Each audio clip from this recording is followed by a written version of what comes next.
লজ্জায় মেঘের চিবুক নেমে গেছে। আহত দৃষ্টিতে তাকিয়ে আছে আবিরের হাতে বন্দি নিজের হাতটার দিকে। নিজেকে বাঁচানোর আর কোনো উপায় নেই। দিশেহারা হয়ে আবিরের কাছ থেকে কিছুটা পিছিয়ে আসলো। আচমকা আবির মেঘের হাত ছেড়ে তড়িৎ বেগে মেঘের কোমল অনির্য কোমর আঁকড়ে ধরল। অমনি মেঘের মেরুদণ্ড সোজা হয়ে গেছে। আবির এক টানে মেঘকে নিজের সঙ্গে মিশিয়ে ফেলল। মেঘ প্রখর নেত্রে তাকালো আবিরের দিকে। চোখ দুটো রসগোল্লার মতো বড় হয়ে গেছে। নিঃশ্বাস গলায় আটকে গেছে। আবিরের সম্মোহীন দৃষ্টিতে মেঘের মন তুষারের ন্যায় জমে গেছে। প্রত্যাশিত ব্যক্তির অপ্রত্যাশিত স্পর্শ ভেঙে চুরে দিচ্ছে মেঘের পিঞ্জরে আবদ্ধ হৃৎপিণ্ডকে। দীর্ঘ সময় পর মেঘ সর্বশক্তি দিয়ে নিজের ভেতরে আবদ্ধ নিঃশ্বাসটা ছাড়ল। মেঘের ধারালো চাউনির নিকট আবির আজ বারংবার ধৃত হচ্ছে, তবুও মেঘের স্নিগ্ধ দৃষ্টতা থেকে নজর সরাতে ব্যর্থ হচ্ছে। মেঘের শরীর মাত্রা অতিরিক্ত ঘামতে শুরু করেছে। মুহূর্তেই সুতি জামা ভিজে গায়ের সঙ্গে লেপটে গেছে। মেঘের শরীরের তীব্র কম্পনে আবিরের হাতও কাঁপছে। ঘামের কারণে জামার উপর দিয়েই আবিরের হাতে 5 আঙুল ভিজে গেছে। মেঘ স্তব্ধ হয়ে দাঁড়িয়ে আছে। আবির গভীর দৃষ্টিতে মেঘকে দেখছে আর ঠোঁট চেপে হাসছে। মেঘ ভুলেই গেছে হাত ভর্তি রঙের কথা। মুখের ঘাম মুছতে হাত তুলতেই আবির অন্য হাত দিয়ে মেঘের হাত স্পর্শ করলো। মেঘের হাতে লেগে থাকা ঘন রঙে আবিরের হাত ভরে গেছে। মেঘের দৃষ্টি সেদিকে পড়তেই তাড়াতাড়ি হাত সরাতে চাইল। ততক্ষণে আবিরের 5 আঙুলে মেঘের আঙুলগুলো বন্দী হয়ে গেছে। মেঘ সুদীর্ঘ সময় নিয়ে শ্বাস ছেড়ে আর্তনাদ করে বলতে নিল, আমাকে আবির মেঘের হাত ছেড়ে এক আঙুল মেঘের ঠোঁট স্পর্শ করছে। মেঘ সহসা নিশ্চুপ হয়ে গেছে। আবিরের আঙুলের রং মেঘের ঠোঁটে লেগে গেছে। মৃদু বাতাসে মেঘের চুলগুলো হালকাভাবে উঠছে। ভেতরের কম্পনে মেঘের সেদিকে খেয়াল নেই। আবির আলতো হাতে মেঘের চুলগুলো সরিয়ে দিচ্ছে। রঙের কারণে চুলগুলো একে একে রঙে আটকে গেছে। চুল সরাতে সরাতে আবিরের দৃষ্টি মেঘের গালে আটকালো। বাহির থেকে আসা আলোতে মেঘের গালটা অতিরিক্ত আদরে দেখাচ্ছে। আবির নিজের মন আর হাত কোনোটাকেই নিয়ন্ত্রণ করতে পারছে না।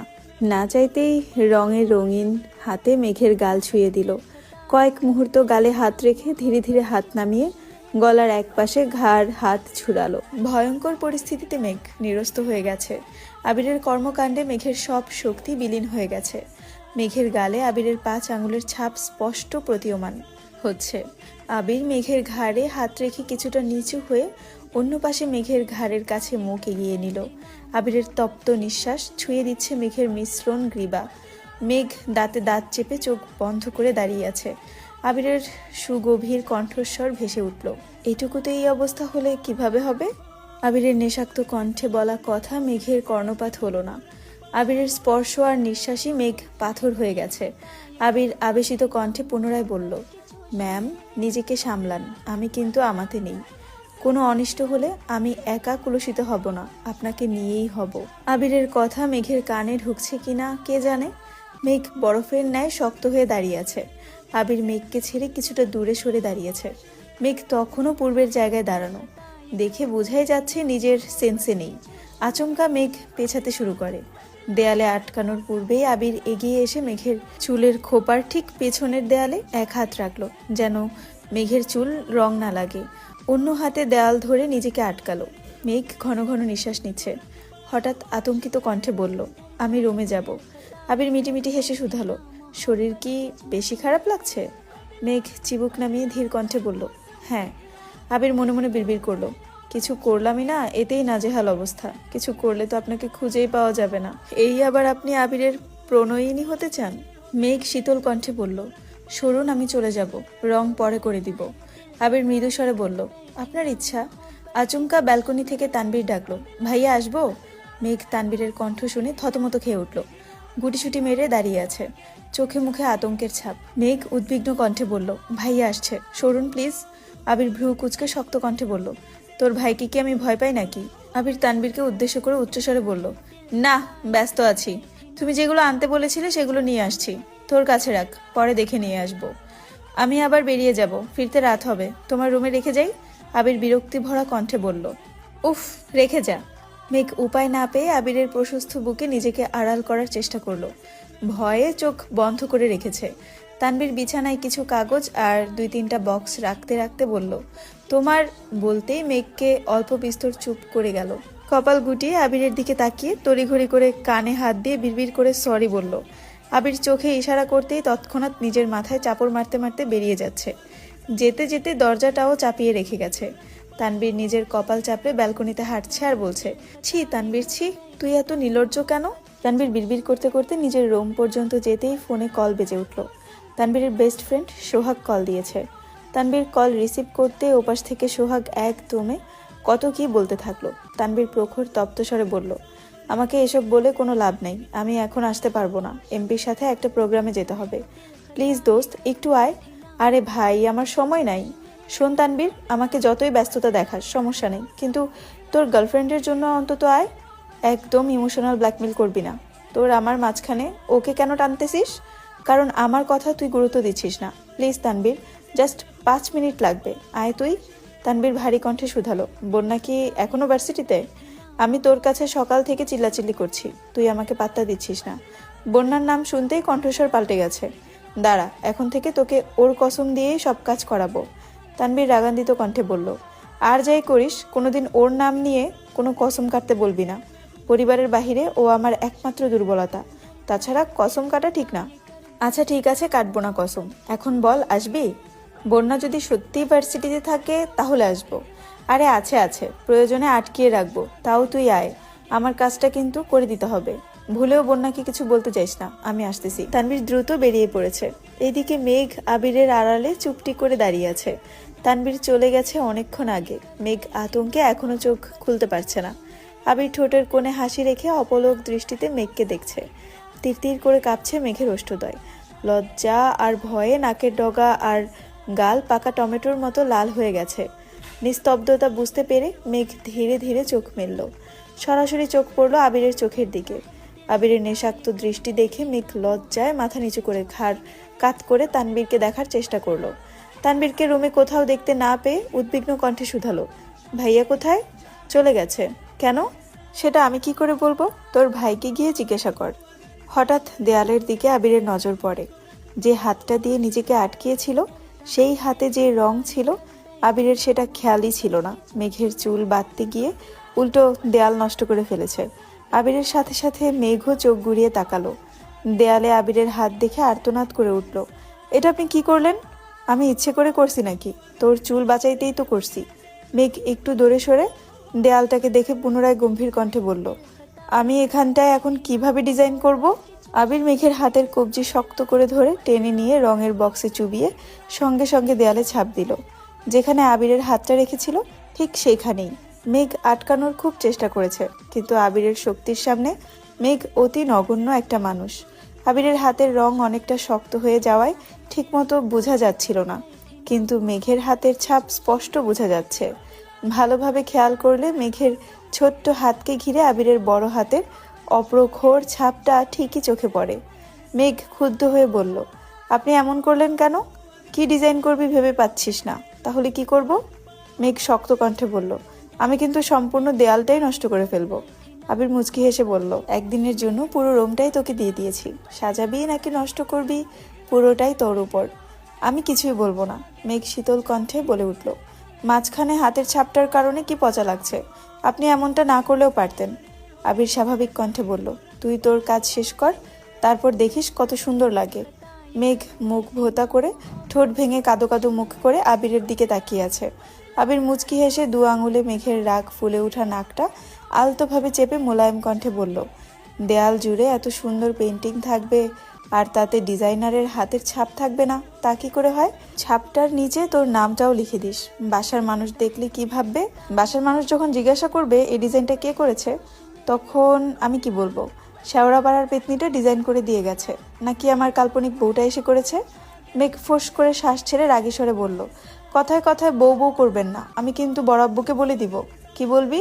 বলবো আপনি সারাদিন বউ বউ করেন, অথচ বিয়ের কথা বললে ভাব নেন, আপনাকে ডাক্তার দেখাতে হবে। আবির নিঃশব্দে হেসে শুধালো, তুই কি আমায় ইনডাইরেক্টলি পাগল বললি? মুখের উপর কিভাবে বলবো? কি? আবির এক পা করে এগোচ্ছে। মেঘ পেছাতে পেছাতে চেঁচিয়ে উঠল, এমন করলে আমি কিন্তু চিৎকার করব।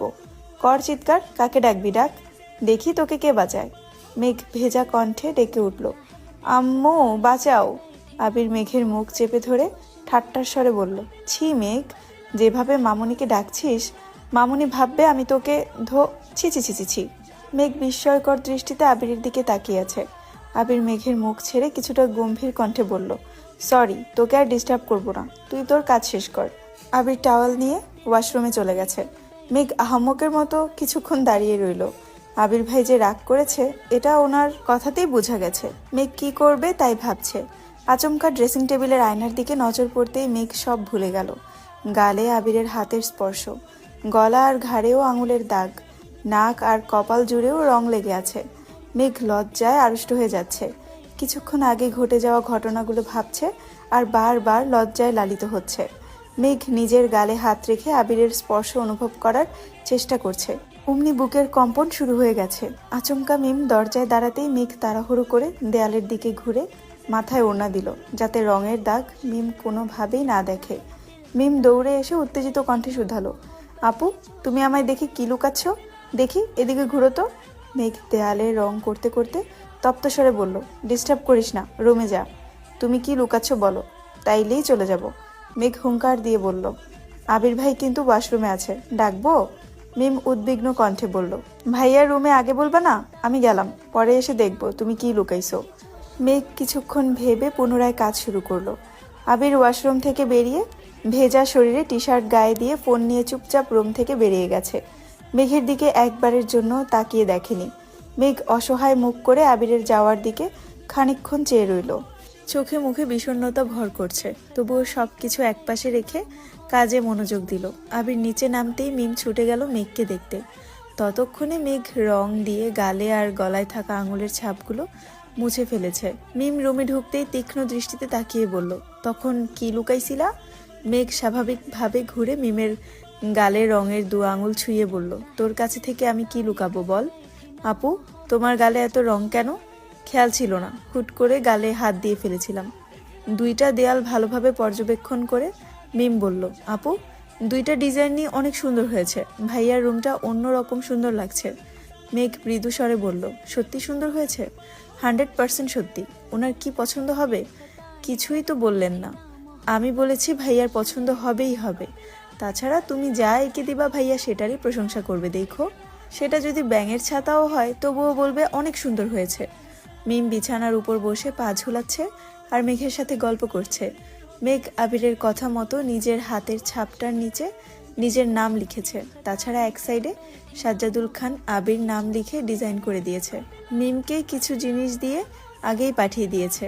বাকিগুলো নিয়ে মেঘ পেছন পেছন আসছে। এতক্ষণের মধ্যে আবির একবারও উপরে যায়নি। মিম নিচে আসতেই আবির প্রশ্ন করলো, তোর বোনের কাজ শেষ হয়েছে? হ্যাঁ, অনেকক্ষণ আগেই শেষ হয়েছে। আবির কোনো কথা না বলেই নিজের রুমে চলে গেছে। দুই দেয়ালের ডিজাইনের কারণে রুমটাকে চেনা যাচ্ছে না। আবিরের রুমটা খান বাড়ির সবগুলো রুমের থেকে বড়। এক সময় এই রুমে আলী আহমদ খান আর মালিহা খান থাকতেন। ওনাদের জন্যই মূলত বানানো হয়েছিল। পরবর্তীতে বিভিন্ন সমস্যার কারণে আলী আহমদ খান নিচে চলে আসেন আর রুমটা আবিরের দখলে চলে গেছে। রুমটার ঠিক মাঝামাঝিতে দরজাটা অবস্থিত। ভেতরে এক পাশে আবিরের ব্যবহার কার্য সব প্রয়োজনীয় সামগ্রী আর অন্য পাশে সব অপ্রয়োজনীয় জিনিসপত্র। ছোটবেলার সাইকেল থেকে শুরু করে লাগেজ, ক্রিকেট, ফুটবল, খেলার যাবতীয় জিনিসপত্র, পুরনো একটা ওয়ার্ড্রপ, আরও অনেক কিছু। ওইদিকে সব জিনিসপত্র বড় কাপড় দিয়ে ঢাকা। মালিহা খান বলেছিলেন পুরনো জিনিসপত্র স্টোর রুমে রেখে দিতে, কিন্তু আবির সেগুলো সরাতে রাজি হয়নি। রুমে আর্ট করায় এখন এক পাশ অতিরিক্ত সুন্দর হয়ে গেছে আর অন্য পাশ অগোছালো। তবে আবিরের সেদিকে মনোযোগ নেই। আবির উদ্ধৃত নয়নে দেয়ালের দিকে চেয়ে আছে। একবারে চোখ পড়ে নিজের নামের দিকে। পুনরায় নজর আটকায় মেঘের হাতের ছাপের সেই লেখা মেঘ নামটার উপর। হঠাৎ আবিরের মুখে হাসি ফুটে। অন্যদিকে তানবীর ভার্সিটির সামনে আসতেই সোহাগ আর শিমুলকে দেখতে পেল। ওরা তানবীরকে দেখে হাসি মুখে এগিয়ে আসলো। তানবীর প্রশ্ন করলো, বন্যা কোথায়? চলো আমাদের কাজটা আগে শেষ করে আসি, 5 মিনিটের কাজ। বন্যার সাথে আগে দেখা করব, তারপর তোদের ব্যাপারটা দেখব। দুটা মেয়ের সাথে এদিকে গেল। তানবীর ওদের দেখানো পথে বাইক স্টার্ট দিল। থামলো ঠিক বন্যাদের পিছনে। বন্যারা পিছন ফিরে তাকিয়ে দেখলো না। তানবীর ঘন ঘন হর্ন দিতে লাগলো। এক প্রকার বিরক্ত হয়ে বন্যা পিছন